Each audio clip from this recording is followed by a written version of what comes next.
So we're gonna talk about NP-Completeness of CLIQUE. So first of all, what is a CLIQUE? It is a complete subgraph of a graph, which means each vertex will be connected to all other vertices. Formally, given an undirected graph G, a CLIQUE will be a subset of vertices such that for any pair of vertices, there is an edge between them. The CLIQUE problem will be defined as, given a graph G and an integer k, does G contain a CLIQUE of size greater than or equal to k or not? Of course, this is a decision variant. The optimization variant would be, given a graph G, find the largest CLIQUE. But for NP-completeness, however, we are interested in the decision variant. To show that CLIQUE is NP-complete, we need to show that it is in NP as well as it is NP-hard. To show that it is in NP, we first consider the fact that there is no deterministic polynomial time algorithm for CLIQUE yet. And second, given a certificate, that is given a candidate solution, can it be verified in polynomial time? So we take a subgraph S containing vertices of a CLIQUE as our certificate, and we can check if in our subgraph the number of vertices is greater than or equal to k or not in constant time, since it is just a comparison. And we can check if our subgraph is complete or not by checking if there are k into k minus 1 by 2 edges between k vertices or not in big of k square time, right? So constant plus big of k square would be big of k square, that is polynomial. So yes, the certificate can be verified in polynomial time. So CLIQUE is in NP class. To show that CLIQUE is NP-hard, we take a known NP-complete problem and reduce it to the CLIQUE problem. So we will take satisfiability in conjunctive normal form and we will reduce it to the CLIQUE problem. So we can come up with a formula like this by taking in an instance of satisfiability 5 with 4 clauses and 4 literals. And for this formula to be true, each clause has to be true because there is AND logic between them.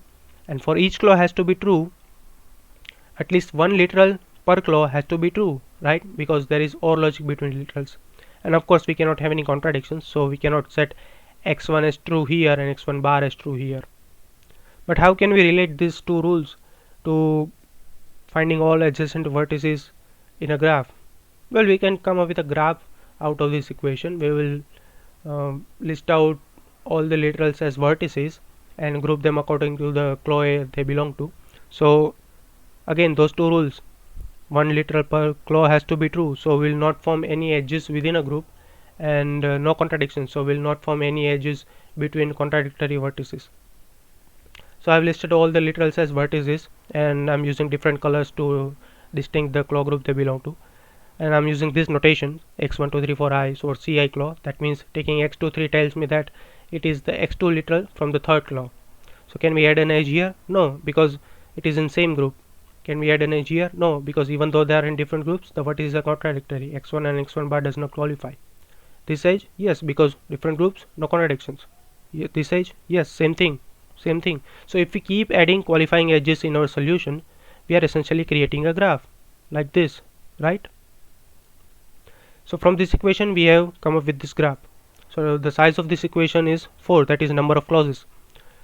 So does our graph have a CLIQUE of size 4? Well, yes, if we take x1 from here, x2 bar from here, x3 bar from here and x4 bar from here, we are forming a CLIQUE because each vertex is connected to all other vertices.